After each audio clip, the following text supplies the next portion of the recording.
Hey everybody, it's Froese with Two Beards and a Board Game. Today we're going to go over how to play Hail Hydra, a new social deduction game with a Marvel theme, made by Spin Master, the guys that made 5 Minute Dungeon. They're also a toy company, make a couple of different toys that were big at Christmas. Plays 5 to 8, so it's a great party game, great social deduction game. Okay, first thing you notice when you open up the box is there's two rule sheets here. There's the first game rules, which kind of walks you through your first game, everything that you need to do. So this can be handy if you want to start out. It's a little bit different than the regular game. It's a little simpler as far as when players can declare their Hydra and stuff like that. However, if you've got a pretty good idea of how social deduction game work and you watch the video, you probably don't need to use this. So we're not going to go over the first game rules. We're going to go straight into just a general game, the regular rules for every other game for normal play. Okay, as far as the setup goes, you want to put your game board out there. Get your attack cards here. They do come pre-shuffled, but you may want to shuffle these up a little bit better. These are the attack cards that you're going to be using during the game to determine whether or not you're damaging villains, or if you're a Hydra, a bad guy, you want to try to use the negative modifiers to try to damage the city itself. So you'll just shuffle these guys up and go ahead and put them in the middle of the city here to the draw pile. Next thing you're going to do is grab your villain cards. There's a bunch of different villains that you're going to fight during the game. Red Skull is always going to be your boss, so he'll always go face down at the start of the game. And then on the back of your villain cards, you have difficulty levels 3, 2s, and 1s. So you're going to want to randomly pick a 3 and put it down on top of the Red Skull, and then randomly pick a 2, put that one down, and then you're going to randomly pick one of the 1s, and that's the first villain you're going to fight, so it can go face up. Okay, next you're going to go ahead and take your Avengers Tower token here, go ahead and put it on 27, that's your city health. As the good guys, you're trying to protect the city. As the bad guys, you're trying to deal damage to the city to win the game. And then you'll count the number of people that you have playing and get your loyalty discs here. So you're going to need to know how many people you have playing, and then there's a little chart here, right here, that tells you how many shield members and how many Hydra agents are in the game. So let's just say we're going to play with 5 people. There's 3 shield members and 2 Hydra agents. So you'll take 3 of the shields and 2 of the Hydras. You'll discard the rest of them, put them back in the box. And you'll take these and you'll kind of just shuffle them up, whatever. However you want to do this, you can put them down on the table and squiggle them around, just so nobody knows which one's which. And just put them down out here, and then each player will grab one of these. And then at the beginning of the game, they'll look at those. You don't show those to anybody else. That's going to tell you whether you're either a shield agent, you're trying to protect the city, or whether you're a Hydra agent and you're trying to destroy the city. So once you have those down, everybody's going to pick one of these and then just flip it over personally to take a look and see what they are. So we drew a shield one. So as a shield agent, you're not going to know who anyone else is. If we were to draw one of these that was a Hydra agent, then what you do at the start of the game is everybody closes their eyes. Anybody that drew a Hydra token is going to open their eyes, look at each other, not say anything. You don't want to let anybody else at the table know that you're a Hydra agent. You just want to make eye contact with the other person or people that are Hydra agents so you guys know who you are. Then everybody's going to close their eyes again, and then everybody will open their eyes. At the end of that round, everybody will know, well, all the Hydra agents will know who other Hydra agents are. All of the shield agents, they won't know who anybody is at this point. Okay, and then the game tells you that the last person to read a Marvel comic is going to be first player, which at our gaming group is probably always going to be me. Once you determine who's playing first, the first person with the first player token draws 2 attack cards. The person to their left draws 4 attack cards. And then everybody else draws 6 attack cards. You are able to look at the cards. These are going to be, like I said earlier, these are the modifiers when you're playing the game. We'll go over how that works. Okay, at this point you can have everybody go through and pick a hero. There's lots of them to choose from. Everybody starts at the game, even if you're a Hydra member, pretending to be a hero or an actual hero, so everybody can just go through and pick. They all have different abilities that can be used at different times during the game. Looks like Daredevil here says all other heroes must close their eyes. Look at 1 attack card a hero played. So that would help you try to figure out who Hydra people are. But each one has their secret ability or their special ability. It can only be played once, and it can only be played during certain times in the game. So you want to look at those, pay attention to them, or just pick your favorite character and go with that and not worry about what your special ability does. Okay, go ahead, and you're going to have some little heart tokens here. Those are for your villains. You can put however many, top left corner. Looks like Whiplash starts with 5 health. And then he has a defense marker here, so he gets 1 shield as well. And then villains all have special abilities, and those go off every round that they're not defeated. So every round that they'll attack the city with as much damage as it says, and then they'll also use their ability as well. For Whiplash, it begins with a defense of 1. After Whiplash attacks the city, his defense increases by 1. Defense cannot exceed 3. So the whole point of the game is, if you're a hero here, you're going to want to try to defeat the villains, save the city. If you're a Hydra member, you want to try to keep the villains alive as long as possible so that they damage the city every turn. The way that you're going to do that is, during the very first attack of the game, the first player token does not move. But every other turn after that, it's going to get passed to the left. Okay, and so the person that receives the first player token is going to discard any of the cards they have in their hand, and you're going to discard those face down, and then they're going to draw 6 new cards. So they'll draw 6 cards, and then every other player is going to draw an additional 1 card to put in their hand. Okay, and then starting with the first player, you're going to put between 1 and 3 cards of these cards face down in front of you. You have to play a card. So you can't opt to not play a card at all.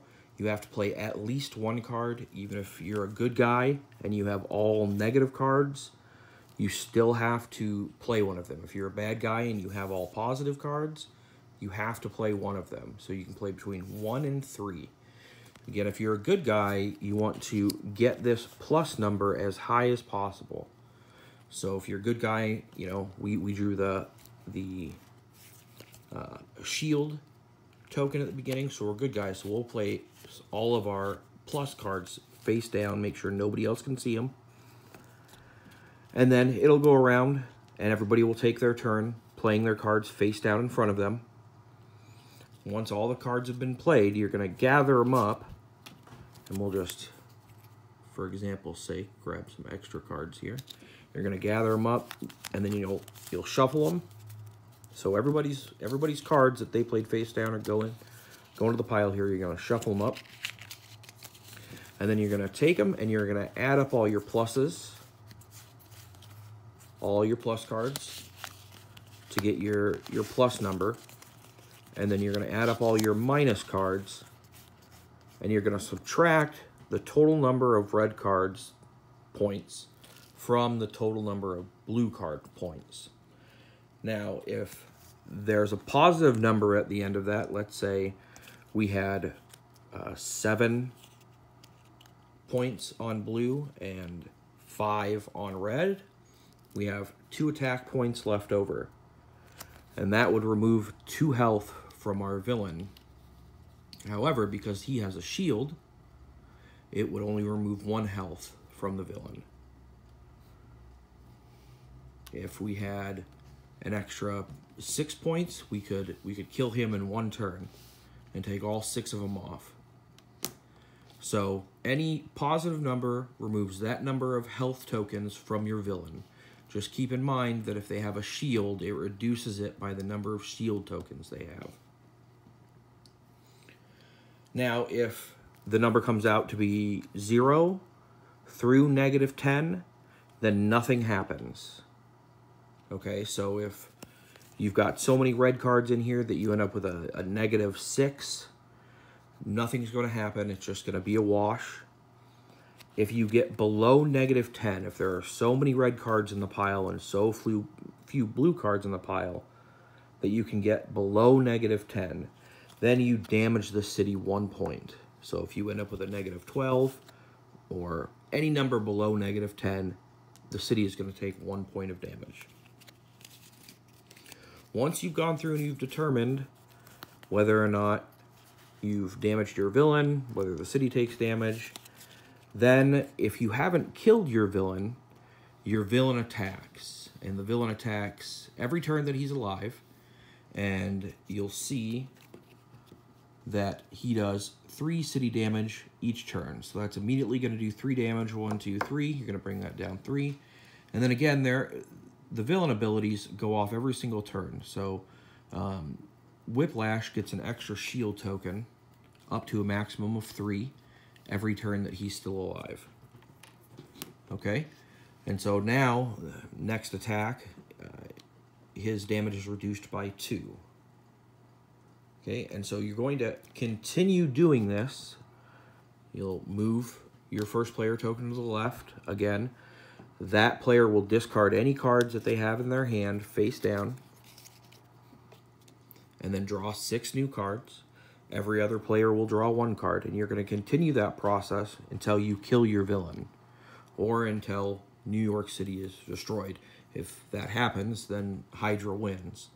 However, the superheroes have 4 villains to go through. Now, there are some specific communication rules while you're doing this.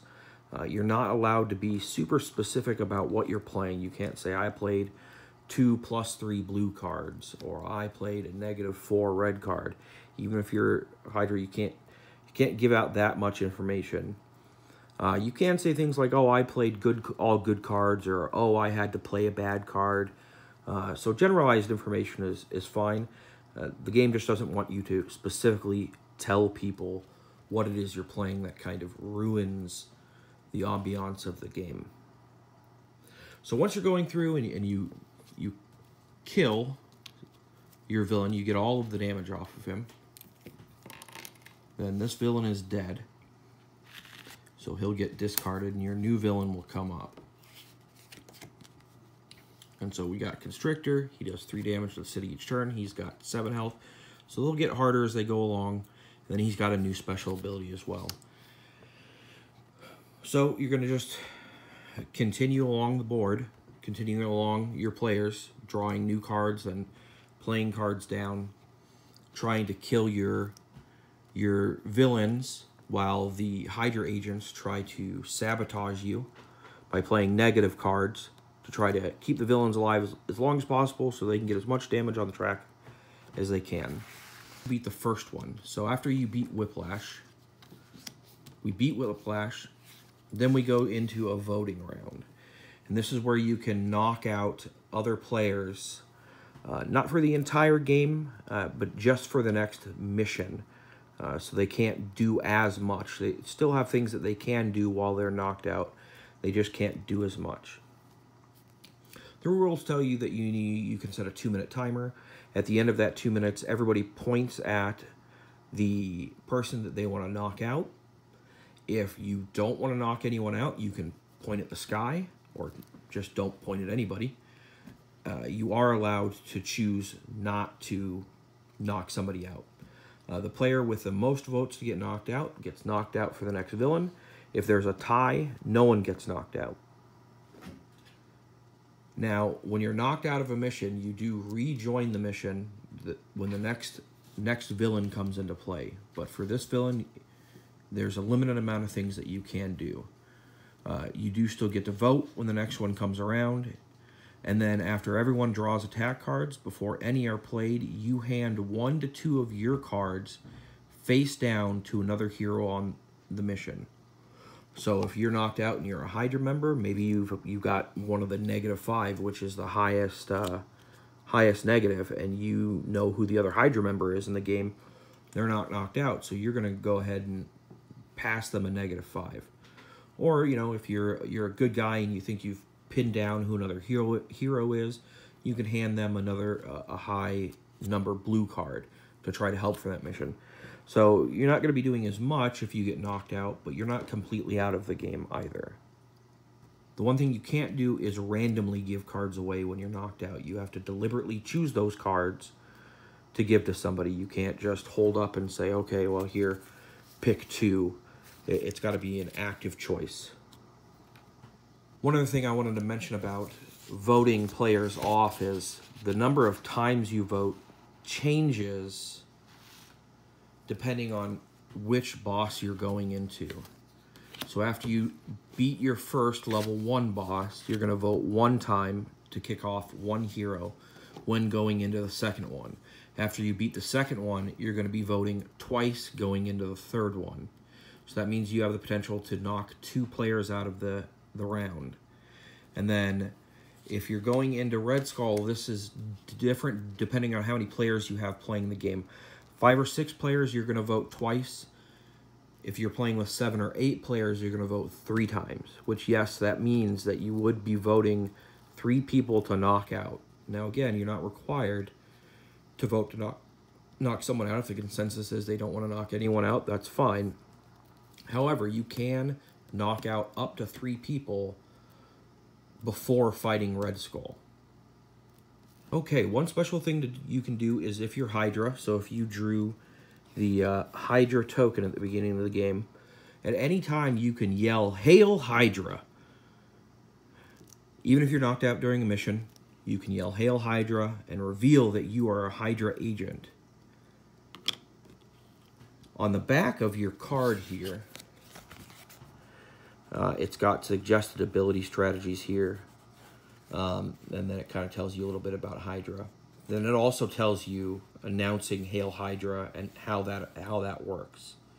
So if you do it while you're in a mission, in the middle of a mission, trying to kill one of the bad guys, you immediately get to do 3 damage to the city.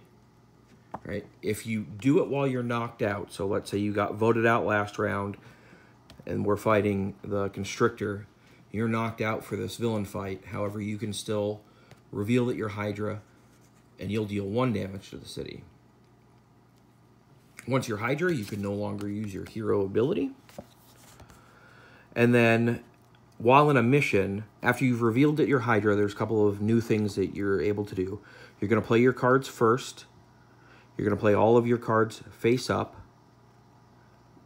And then you still stick to the playing 1 to 3 cards per offense, per round of attack. Even though you're going first, then whoever has the first player token will go second. If you're knocked out, you can give away 1 to 2 cards like normal, or you can steal a card randomly from another player. So, and then the other thing that it does is if this hero, or if this villain, I'm sorry, survives and attacks the city, there's an extra damage added for every revealed Hydra agent. So if you've got, in this game, we would have had 2 Hydra agents.